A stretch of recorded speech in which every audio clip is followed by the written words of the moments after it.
Wednesday, March 26, 1997.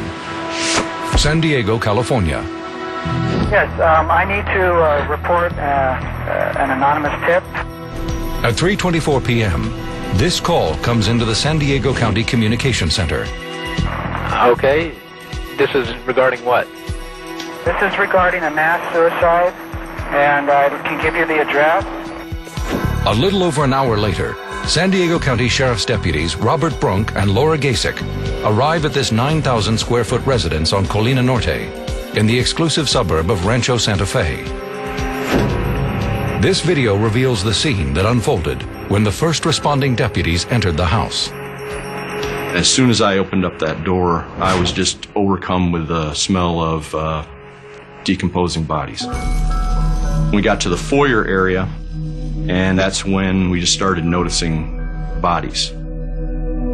There, on a folding banquet table, was what appeared to be a body, dressed in dark clothing. Then Deputy Gasick looks to her right and sees another corpse. She motions to her partner. Bob was focused on one. He didn't even realize there were two. He's like, oh my God, we've got a body. I said, we've got two bodies. As deputies Brunk and Gasick continue their search of the residence, the death toll increases. And there was a window into an interior room, and right next to the window I could see the back of someone's head. And beyond that I could see that there was another set of bunk beds with another body on top. Every room that you would go into, there were more bodies. Within the first 5 minutes of their search, the deputies count 10 bodies. They note that most of them are dressed in black pants and a black shirt, and draped with a dark purple shroud. A neatly packed duffel bag sits at each bedside. It was ritualistic. It had a ceremonial kind of image to it. You could just see that there was some protocol to this, that they'd thought this out. Another similarity, a triangular-shaped patch sewn to the shirt sleeve of each body.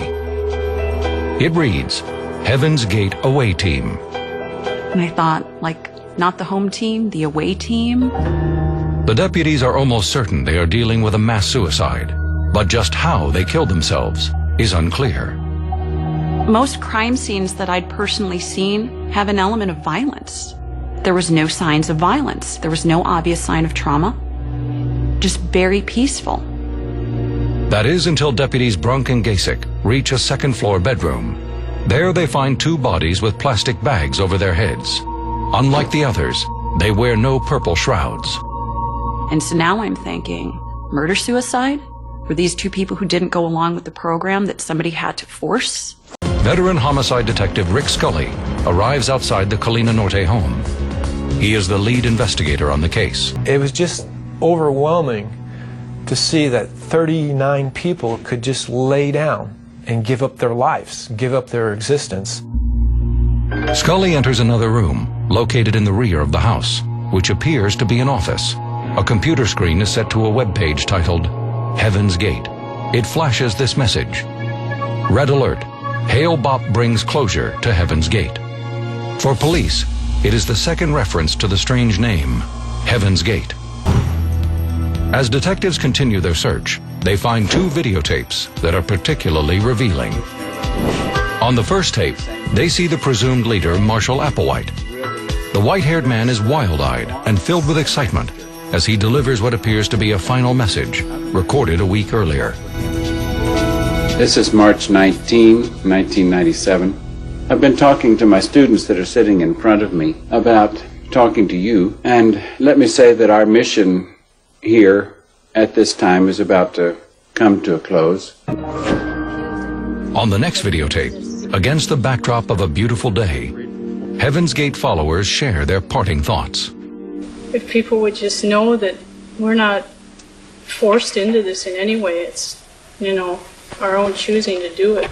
We're going on to something greater and better, and that we hope that someday you will understand this and you might join us. March 27, 1997. As investigators follow the trail of evidence left by Heaven's Gate followers, They learn more about what motivated 39 people to take their own lives. I've been in the class since 1975, and I am very excited about going. I can hardly wait, and I'm ready to go. They discover that most of the group's members joined in the 1970s. Followers happily discarded all ties to their previous lives in search of spiritual enlightenment. Planet Earth about to be recycled. Your only chance to survive is to leave with us. We hope that you remember us as we were, and not how other people are going to try and tell you that we are. And one last thing we'd like to say is 39 to beam up.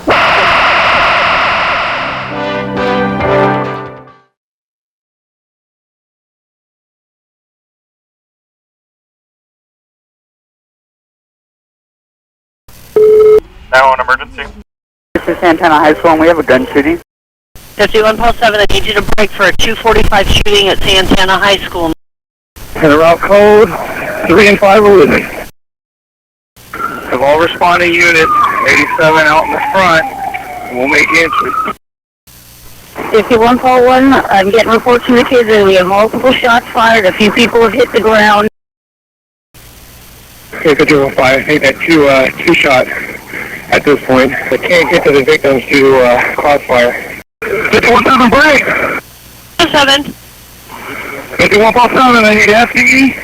I need ambulance in the schoolyard. One in custody. It's being called the worst school shooting since Columbine. Today, it happens right here in our own backyard. 2 are killed, 13 more injured at Santana High School in Santee. We have a complete wrap-up of today's events. The alleged shooter, a 15-year-old boy, Andrew Williams, a freshman taken into custody, being held tonight at Juvenile Hall. He is expected to be charged as an adult. It was just pandemonium. It was chaos. There were people running, tripping over each other, backpacks flying. Some of them are bleeding. They're frantic. They're yelling. They're screaming. This is the story you haven't heard of 6 brave men who risked their lives to stop what could have been a massacre. 4 sheriff's deputies, an off-duty cop, and a school security guard. When you got a shooter in a high school and he's killing students, you can't even blink an eye. You got to move. At that point, I told him, drop the gun, at which he did right away. It's a tough day. We were at PSA. We were at the massacre in San Ysidro, at Heaven's Gate. This is the first time at any school that we've had this kind of problem. We've seen it in this country. We had hoped that it never would be here, but obviously it has, and we're all completely saddened by it. When they came back and said, yeah, they're still shooting in the school, one of the things that flashed through my mind was, another Columbine, and